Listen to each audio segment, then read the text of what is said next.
I first picked up a copy of Saga about 2 years ago, out of curiosity. I had heard many good things about it, both online and from friends that I knew. But when I read the first volume, I thought it was just okay. Fast forward to a few months ago though, and I was feeling pretty burnt out by the typical Marvel and DC superhero genre. So, I decided to explore some indie books for a change, and I gave Saga a second shot with its second volume. And this time, I was hooked. If you're like me and dropped the series after its first volume, then I highly encourage you to at least give the second volume a try. Because, in my opinion, the second volume expands on its characters' motivations in depth by way of its exploration of a fictional novel within the pages of the comic. For anybody who's only heard of Saga without really knowing what it's about, the series follows a wide array of characters whose lives are all tied together by the birth of a single baby girl named Hazel. The series primarily follows Hazel's parents, Alana and Marco, whose relationship and family are hounded across the universe due to the fact that their native homes have been in a galactic-level war with each other for as long as every civilization can remember.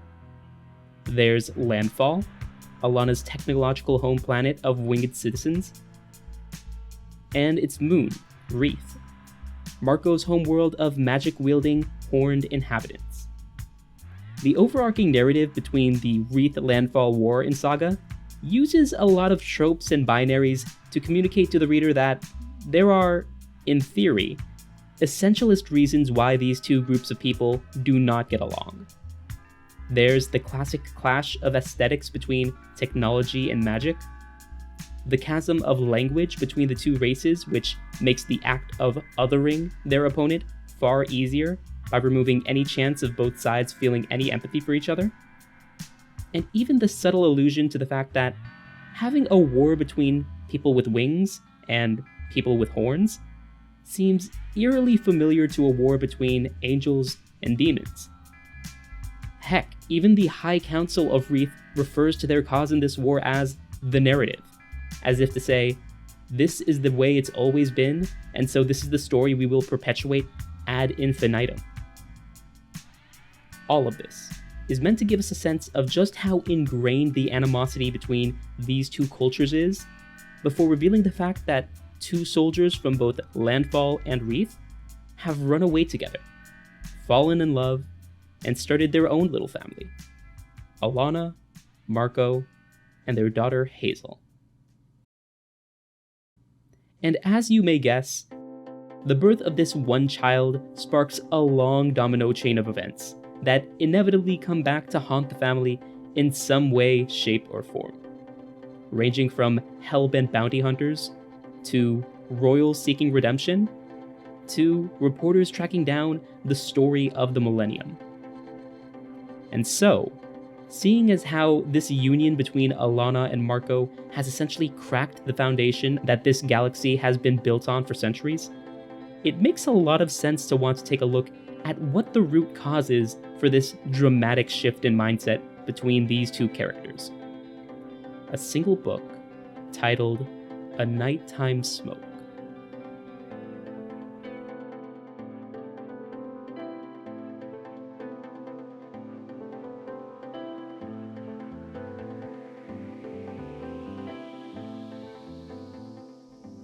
In the interdisciplinary comic studies article, Bodies of Saga, author Daniel Pinty makes an insightful observation about the importance and power that A Nighttime Smoke has within the pages of Brian K. Vaughan and Fiona Staples' independent series.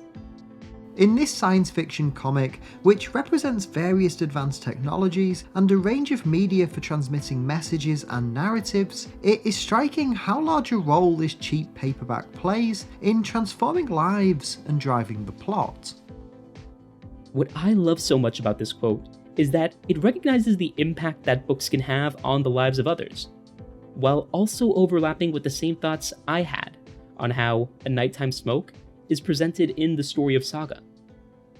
But before we can even talk about A Nighttime Smoke, and its impact on the other characters, it's important to talk about a larger theme that ties very closely to what makes this fictional book worth analysis. The idea of having stories that discuss the nature of stories.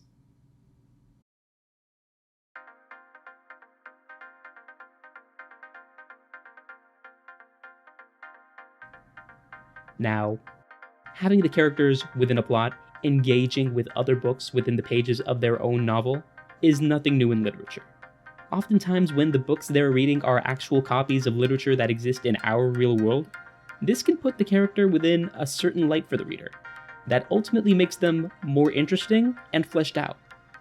From giving us a powerful look at the character's psychological depth, to foreshadowing future events to come, to displaying situational irony for how the characters may inadvertently criticize the events of their own book's plot. But even at a more down-to-earth level, seeing characters reading the books that we can recognize can at least give us a better sense of relatability with them, and maybe even an appreciation for their opinions and takes they have on the given literature. For a bit of a personal tangent, one of the reasons why I adore the character of Marvel's Victor Mancha is because in King and Walta's Vision series, he was written to have canonically been a wholehearted fan of Miguel de Cervantes' Don Quixote, a book that I very similarly fell in love with in high school, and it was a powerful push towards my exploration of Spanish literature as a whole. But this sort of relationship is complicated when the books that the characters are reading aren't actual published copies that exist in the real world. When characters read fictional books, the novel they're engaging with is often shrouded in a far deeper sense of mystery, due to the fact that the reader will never really get the chance to read the same work they're engaging with. Oftentimes, writers have taken advantage of this informational asymmetry to build up the suspense and expectations surrounding the work of literature, such as with Jorge Luis Borges' labyrinthian tale of The Garden of Forking Paths. Hey, I'm recording this later, but it also occurred to me that it's also interesting to look at scenarios where characters engage with fictional literature within their own world, but the reader is also given access to the same media, thus eliminating the informational asymmetry and mystery that surrounds the work, like in Alan Moore and Dave Gibbons' Watchmen, with things like The Black Freighter and Under the Hood. But this video's already long enough, and maybe I'll end up talking about this special camp another day.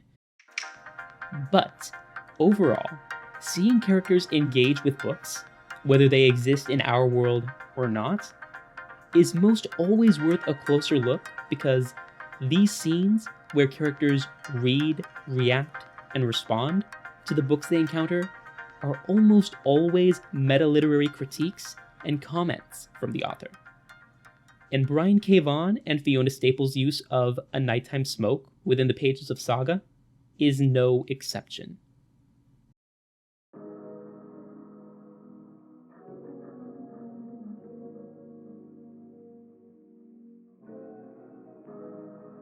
A Nighttime Smoke is a novel within the pages of the Saga universe, and is only vaguely mentioned in the first few issues of the series.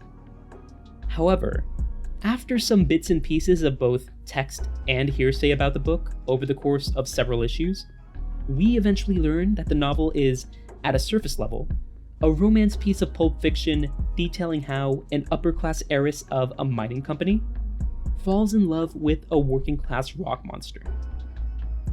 However, upon a closer analysis of the text, it's revealed that the underlying message lingering within the pages of this cheap paperback is in fact a strong critique on the Wreath Landfall War and a call to action to abandon the cause.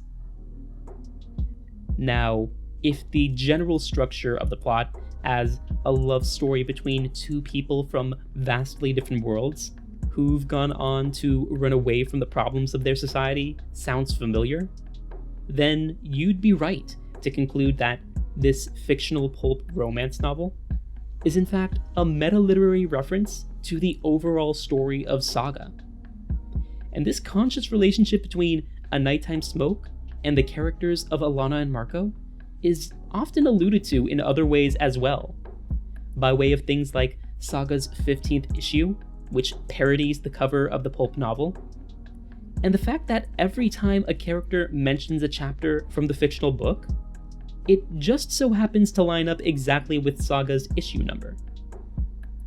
But even though the fictional story of A Nighttime Smoke seems to rhyme with the events of Saga, it doesn't mean we actually know all that much about the novel itself. Now, like I mentioned before, a consequence of having characters explore fictional books in their universe is that the books they talk about take on a more enigmatic feel, since there's so much we can't know about it. Save for the final page, an excerpt, a handful of quotes, and a single synopsis, there's really nothing else that the reader knows about A Nighttime Smoke firsthand. And so, the rest of the information surrounding the novel can only be communicated secondhand by way of the other characters of Saga's world. And as a consequence of this, Vaughan and Staples end up presenting a variety of different facets of this mysterious novel that end up commenting on the different levels that readers can engage with books of any kind. There's the formalist lens of reading, something a bit less academic that I'm calling the fanatic lens of reading, and lastly, the historical lens of reading.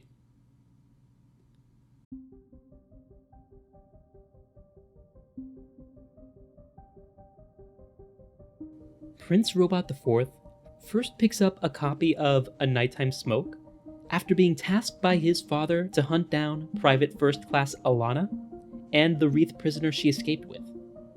When he learns that Alana spent most of her free time reading books, he immediately takes a critical interest in Alana's favorite book, A Nighttime Smoke, believing that it may have had some sway in her decision to desert her post.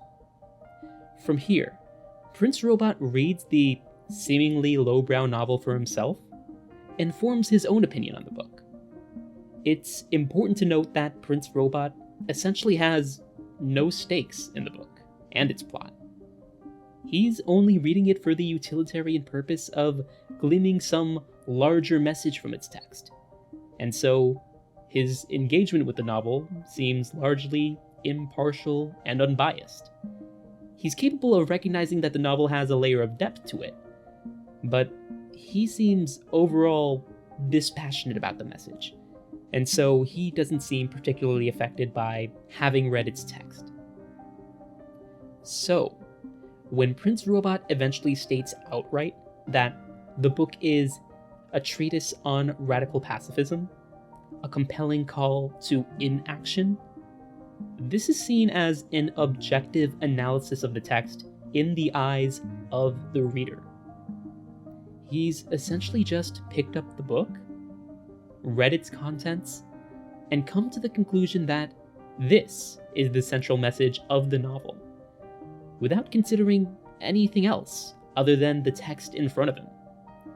He doesn't question why a piece of supposedly radical propaganda would have been printed as a cheap pulp romance of all things, how it could have even gotten published in the first place by an award-winning famous author, or if the author's personal beliefs even line up with the argument he's gleaming from the novel. In fact, when Prince Robot eventually confronts the author of the book, D. Oswald Heist, not to punish him for writing this propaganda piece, but because he believes Alana and Marco plan on seeking him out, Prince Robot nearly admits he was completely wrong about the message of the text, when Heist tries to lie to the android, saying that the book really isn't much more than a quick paycheck. This style of reading a book, by looking only at its text and neglecting any other authorial, industrial, or even personal influences that could have affected its interpretation, is a school of literary theory called Formalism. And it's had a bit of a reputation in academic circles in recent years. At best, it can be seen as a dry interpretation of literature, due to its conscious neglect of the many outside factors that may have played a role in the reading experience. And at worst, it can seem like an overconfident assertion of an objective analysis of the text. So, in my opinion, it's an almost too perfect coincidence that the role of such an analytical and cold-hearted formalist critic of literature is represented by a robot, of all things. He doesn't have any strong emotions, and so, at a glance, he seems to be a pretty objective reader of the novel's themes, message, and execution. Now, this isn't to say that Prince Robot and the way he engages with the nighttime smoke is a sweeping representation of all styles of formalist critique. But the way he interacts with Heist's novel does overlap with a lot of the tendencies and behaviors of formalist criticism. Meanwhile, for a bit more of a passionate style of reading,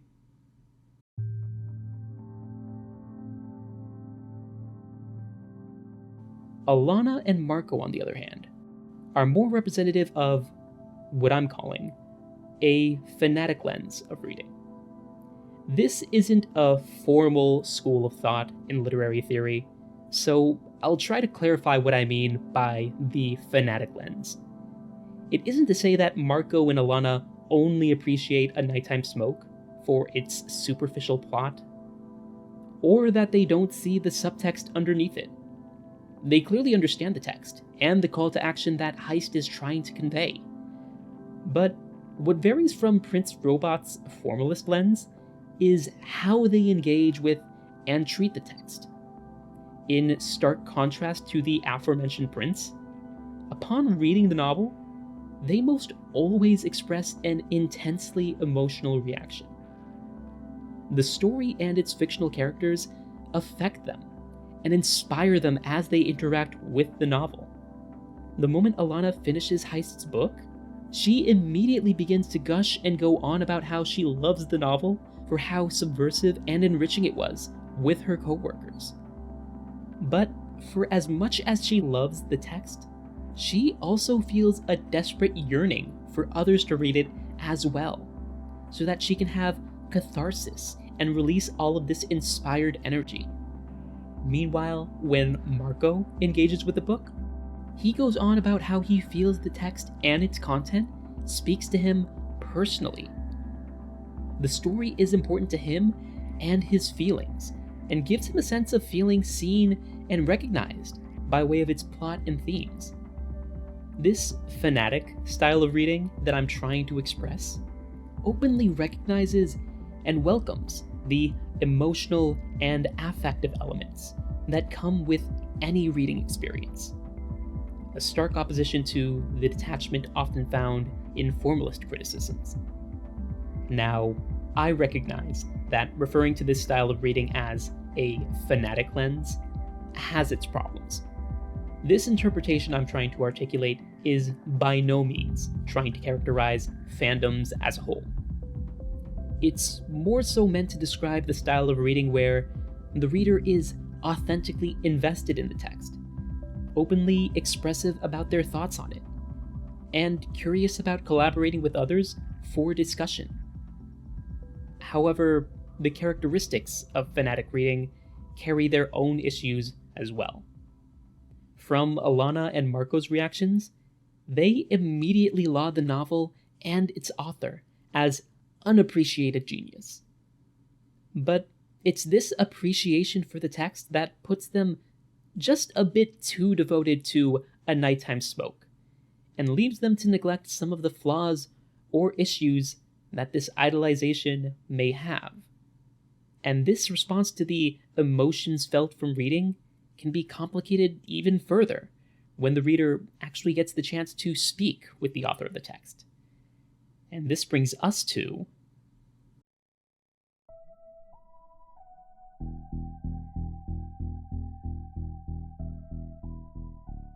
Vaughan and Staples' characterization and use of A Nighttime Smoke's author, D. Oswald Heist, brings to light another layer in the critical reading process that's also important to recognize, in order to better understand a given text.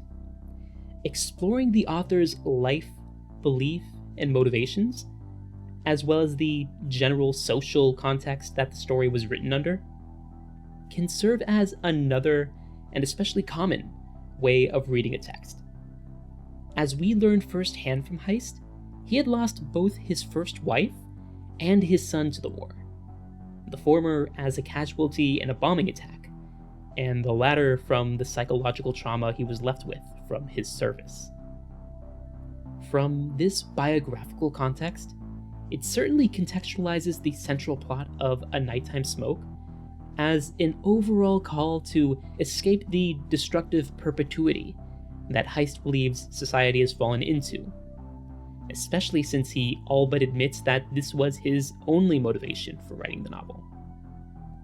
But apart from this, just analyzing the life of Heist as a whole can have its own effect on reading the text with a new light.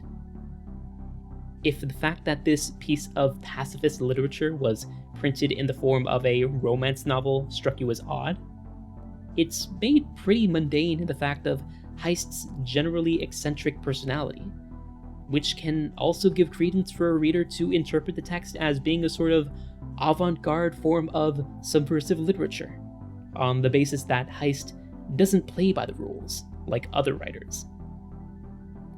But, of course, some of the most critical information to take into account when conducting an analysis through the historical lens is what the author has to say about their own book. Heist himself never explicitly or directly comments on what he feels the central meaning of his book to be, but he does give some hints and ideas. When Alana comments that Heist should be proud of how she and her family are simply lounging around and running away from their problems, Heist responds with a mix of disappointment and disgust, saying, "That's what you got out of my 435-page novel? The one I spent 3 years writing? That I want people to do nothing?" And when Prince Robot comes to test Heist's dedication to the pacifist beliefs inscribed in his novel, going so far as to offer Heist an opportunity at killing the android with a single jab of his pen, Heist proves that he can't bring himself to engage in such cruel violence, and inadvertently verifies his intent in writing A Nighttime Smoke. Now, I recognize that there are readers and analysts who place a lot of stock in the author's interpretation of their own work. Some so much that they may believe the author has the last word on how their book should be read. And I definitely feel like the author's opinion on the text should be recognized and heard, but it's still important to recognize that the author is not, in fact, always authentic about their thoughts on their work.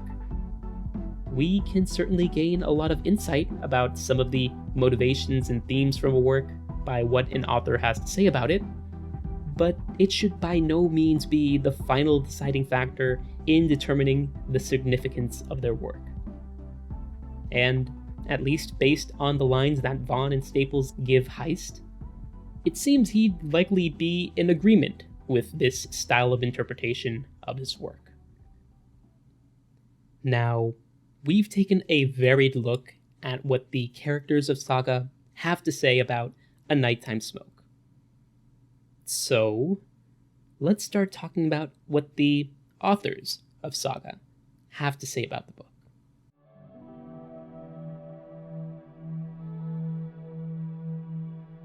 As the series has gone on, Vaughan and Staples have seemed to make their own jabs at just how seriously the characters, and even the reader, should take Heist's work. An argument can be made that Vaughan and Staples first show the reader that Heist's work isn't as prophetic and philosophical as they may be led to believe when Hazel narrates the lines.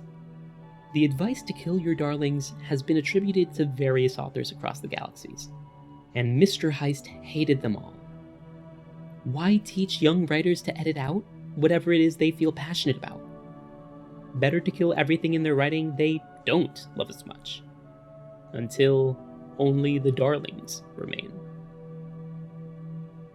This scene in the graphic novel is followed by the incineration of Heist's library, in case it wasn't clear enough to the audience that Vaughan and Staples have had enough of holding Heist up on a literary pedestal. But while it's still easy to look at his death as an act of martyrdom, rather than a critique of Heist's authorial wisdom, I think the most telling take of A Nighttime Smoke comes nearly a dozen issues later, when Hazel shares a copy of the book with her school teacher as a gift, telling her that it's her parents' favorite book, and that they've essentially modeled their lives around its philosophy. To which the teacher replies, "I don't think artists should be ranked like racehorses. And no offense to the rest of your family, but anyone who thinks one book has all the answers hasn't read enough books." And at least from Hazel's narration of how these words affected her, it's fair to conclude that this is a larger message we should walk away with from the impact of A Nighttime Smoke. After Heist's death, A Nighttime Smoke's presence within Saga generally fades into obscurity. This isn't to say that the book didn't matter at all to the overarching plot, just that it's not quoted nearly as often or lauded with as much praise and adoration by Marco and Alana as it was in the first few volumes of the story.